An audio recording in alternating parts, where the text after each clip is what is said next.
অনেকেই জিজ্ঞেস করেছো চারিদিকে যে এরকম বরফে ঘেরা থাকে তোমাদের, তাতে তোমাদের অসুবিধে হয় না? মানে এই অফিস যাওয়া, বাজারঘাট যাওয়া এইসবের ক্ষেত্রে।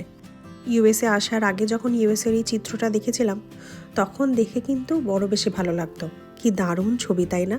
দেখতেই কত ভাল লাগে, মন প্রাণ জুড়িয়ে যায়। তখন ওই স্কুল অফিস নিয়ে কেই বা অত ভাবে। তবে যবে থেকে এই দেশে এসে পড়লাম আর এক হাঁটু বরফ, তার মধ্যে দিন যাপন করা শিখলাম, তবে থেকে বুঝতে পেরেছি এই বরফটা দেখতে যতটা সুন্দর, বরফের সাথে বাঁচাটা ততটাই কঠিন।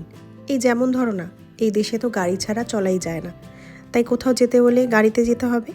গাড়ি রাস্তায় বের করলে বরফের মধ্যে যে কোনো সময়ই স্লিপ কাটতে পারে।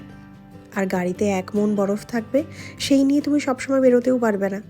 আবার বরফ বেশিক্ষণ রেখে দিলে বরফ যদি জমে যায় তাহলে আরও বেশি মুশকিল। সেই বরফ গাড়ি থেকে গলাতে প্রায় অনেক কটা দিন লেগে যাবে। আর সেই বরফ নিয়ে যদি তুমি গাড়ি চালাও, ধরো তোমার গাড়ির মাথার উপর 1 মণ বরফ রয়েছে, কিছুতেই তুমি তা গলাতে পারছো না, তা নিয়েই তুমি এমার্জেন্সিতে বেরিয়ে গেলে রাস্তায়। ওই বরফ যদি পেছনের গাড়ির বা আশেপাশে কোনো গাড়িতে গিয়ে পড়ে, তাহলে সেই গাড়ির লোক কিন্তু অনায়াসেই তোমার নাম্বার প্লেটের নাম্বারটা দেখে তোমার নামে কমপ্লেন করে দিতে পারে। তাই যখন থেকে বরফ পড়া শুরু হয়, একটু বরফ পড়া থামলেই আমরা এসে গাড়ি পরিষ্কার করে যাই। শুধু আমরা বলে না, সবাই তাই করে এখানে। এবার বলি স্কুল আর অফিস নিয়ে।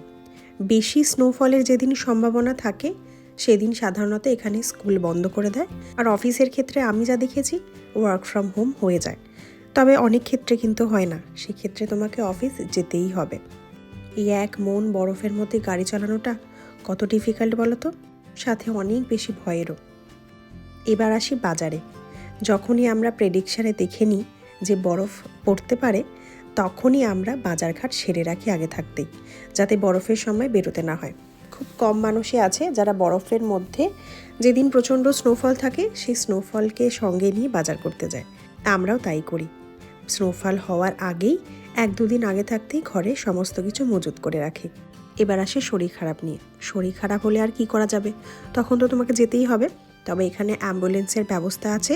তোমার যখনই সমস্যা হবে একটা ফোন করাতেই সাথে সাথে অ্যাম্বুলেন্স তোমার বাড়িতে চলে আসবে। সেক্ষেত্রে সার্ভিসটা অনেক বেশি ভালো, তাই চিন্তাটা একটু হলেও কম।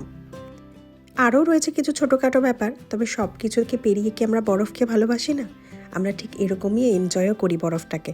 আমরা হলাম ভারতীয়, অর্ধেক ভারতীয় গানই তো শ্যুট করা হয় সুইজারল্যান্ড বা এরকম বরফের দেশে, যা দেখে ছোট থেকে বড় হয়েছে, তাই বরফটাকে আমরা ততটাই ভালোবাসি। সকালে 1 কাপ কফি খেয়েই নেমে পড়েছিলাম বরফে। ঘরে এসেই গরম গরম খিচুড়ি সাথে একটা ইলিশ মাছ ভাজা নিয়ে দুপুরের খাবার সারলাম।